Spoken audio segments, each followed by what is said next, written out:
Boa tarde, gente, tudo bem? Hoje são 5 de julho de 2020. Muito bem-vindos todos ao segundo semestre. Pois é, a semana passou voando, mas a impressão que eu tenho que não foi a semana não, foi o semestre inteiro. E aí, gente? Será que já dá para a gente falar em recuperação do setor? Será que a gente já tem maturidade suficiente para entender os movimentos de demanda e oferta que vão pautar o setor daqui para frente? Será que a gente compreende que talvez a gente esteja passando por mudanças tão estruturais que tenhamos que rever nossos conceitos com respeito ao que vai ser o setor nos próximos anos? Difícil, né? E no Brasil, que mensagens são essas que a Petrobras tem passado sobre o seu futuro, sobre as suas metas e sobre a maneira que ela enxerga necessário se tornar mais eficiente para poder contribuir mais com o desenvolvimento do país? Perde seu tempo não, o papo é rápido, mas o papo é reto. Seja muito bem-vindo. Você está no Portal Insights, meu nome é Pablo Costa e estes são os Insights da semana.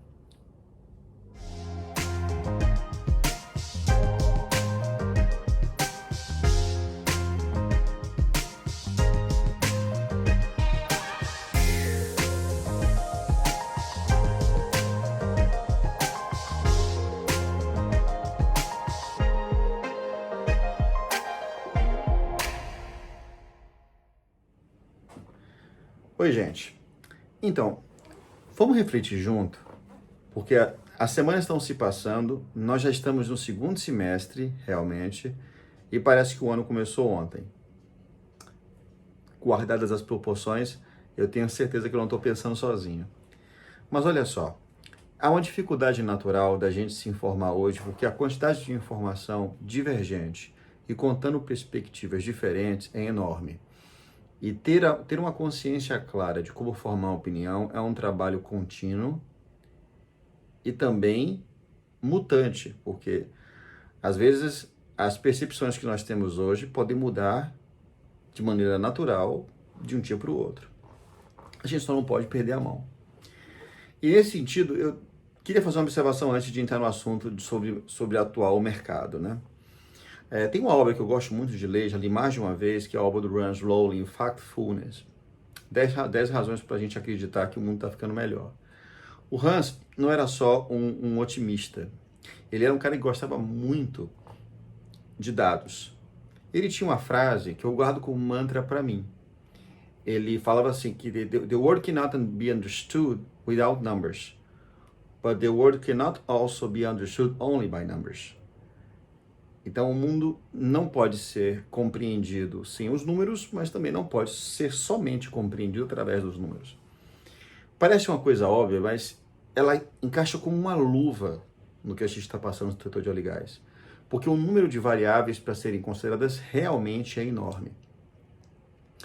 Então, a pergunta que se fez e que se faz todos os dias é: estamos com a recuperação? Já é ponto concreto que a gente possa afirmar que estamos recuperando? Ou se trata nada mais que uma falácia de conversa de acionista ou de meios de comunicação querendo dar um furo sobre algum aspecto futuro? Eu diria que é um pouco das duas coisas. Vamos pensar junto. A demanda foi reduzida de maneira drástica a níveis que só foram lembrados dentro da última depressão em 1930. A redução em termos de consumo, segundo algumas consultorias, consultoria do valor econômico, aponta que há algo em torno de 60% de redução acumulada no semestre. Não há como você imaginar uma recuperação drástica, ainda que você duplicasse a tua capacidade produtiva, assumindo que a demanda acompanhasse. Então fica muito difícil a gente entender que isso se recupera de maneira brutal. A recuperação vai vir porque é assim que a demanda se comporta e a gente espera que níveis voltem na medida que o nível de confiança aumente. Não faz muito tempo a gente viu a BP com reduções drásticas, de reduções contábeis drásticas, seguidas pela Shell, seguidas de reestruturações enormes, tá certo? A Petrobras recentemente adotou medidas e acabou informando um impairment de 13 a 14 bilhões, basicamente. O impairment é basicamente um termo que se usa no mercado financeiro para se identificar uma redução drástica em determinado de valor de recuperação de determinado ativo.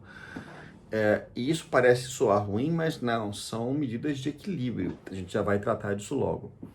Mas de um cenário global, gente, ainda é cedo.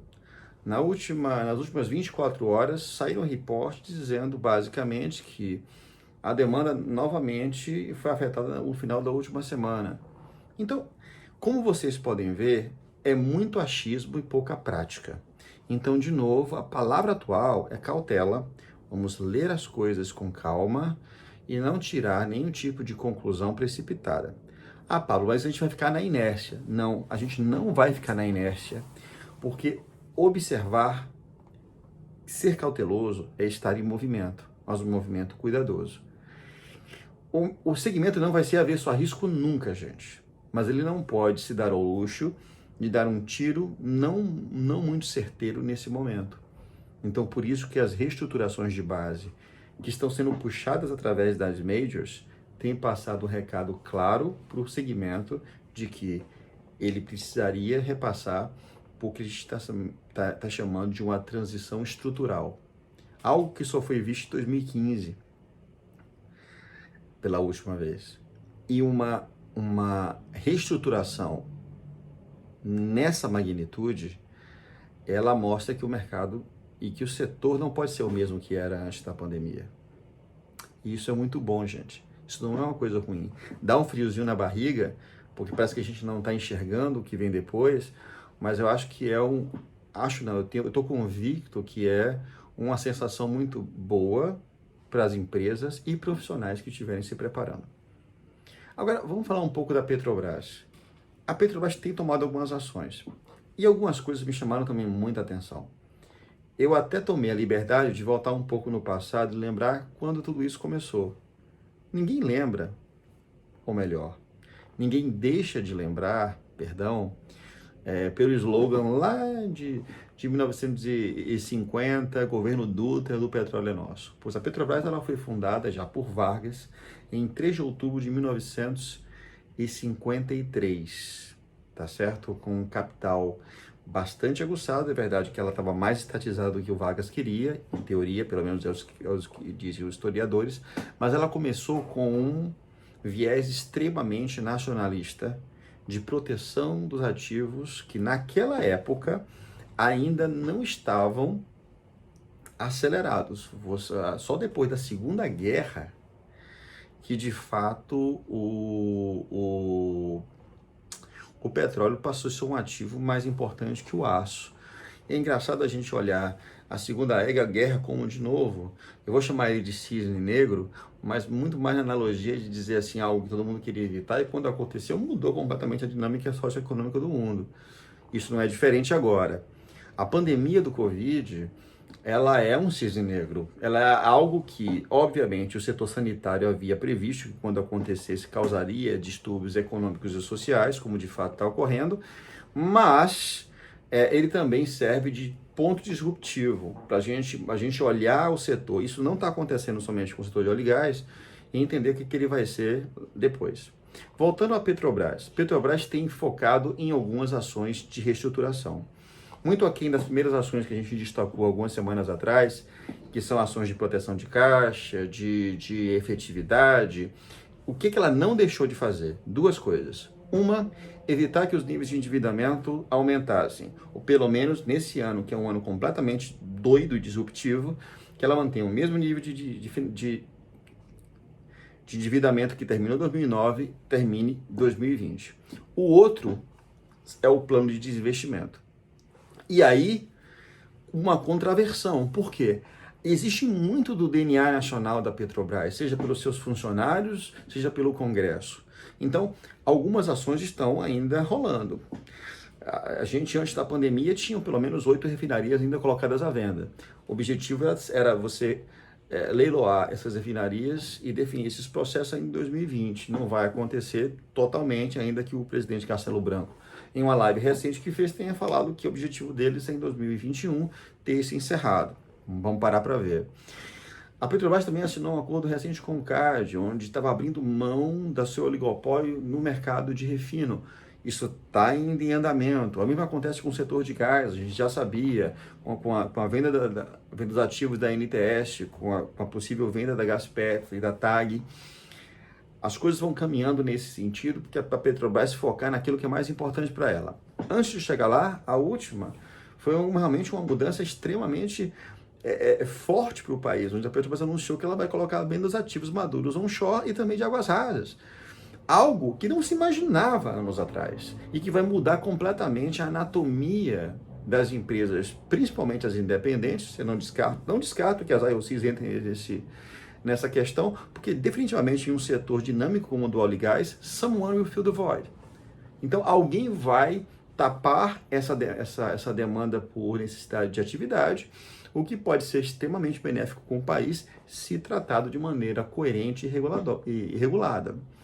E a Petrobras continua contando a história para o seu acionista, dizendo que vai controlar os gastos, que vai se tornar uma empresa de fato limpa do ponto de vista econômico-fiscal e vai se dedicar àquilo que ela acha que é mais importante, águas profundas e ultraprofundas.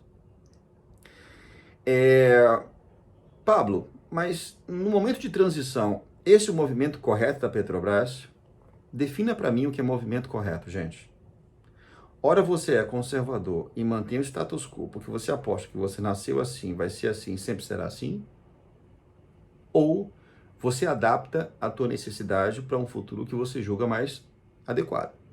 Você não precisa estar 100% certo. Você precisa estar prevendo o teu nível de risco. Eu, pelo menos, sinto que a gestão do Castelo Branco tem essa consciência. Ela dá um sinal. Se você pergunta para o Castelo Branco como ele vê a Petrobras daqui a 2 anos, ele vai te falar. Isso muda tudo. Não esquece, gente, que o nosso mercado, ele nasce sobre uma ótica de perspectivas. Elas precisam ser alimentadas com base não em achismos, mas em algo que é palpável. E nada melhor do que o CEO de um presidente de uma das maiores NOCs do mundo deixar claramente para onde estão indo. Então vamos observar com cautela como essa dinâmica evolui, tá certo? Então, takeaways para a gente não esquecer. Número 1, Petrobras está mantendo o programa de desinvestimento. Número 2, ela anunciou que ela vai reduzir 10 mil postos de trabalho. Segundo Castelo Branco, com 30 mil funcionários, ela passa a continuar com o mesmo nível de eficiência de sempre. Número 3, a gente espera encontrar uma Petrobras em menos de um ano mais focada em águas profundas e ultraprofundas. Isso quer dizer, abre parênteses, maior ênfase em ativos importantes, como é o caso de Búzios, Mero e outros que a gente espera. E número 4, vamos torcer para que o nosso país, do ponto de vista de estabilidade geopolítica, tenha as condições para ter uma NOC forte como a Petrobras, mas que principalmente ela atraia também investimentos independentes e também de International Oil Companies. A bola está com a gente. A gente não pode deixar a peteca cair, tá bom? Meus amigos, me despeço agora, eu fico muito agradecido pela audiência, espero que vocês tenham gostado dos insights, anotem os takeaways, logo logo vai ter muito mais coisa no canal. Deixa eu fazer um anúncio breve, que no mês de agosto eu devo começar a fazer uma série especial sobre as majors, e a gente vai contar um pouco da história da BP, da Shell, da Exxon, da Chevron, e de outras empresas que tornaram o nosso ambiente de óleo e gás tão dinâmico. Não é uma história fácil de contar, mas algo que é importantíssimo para te agregar no nosso conhecimento.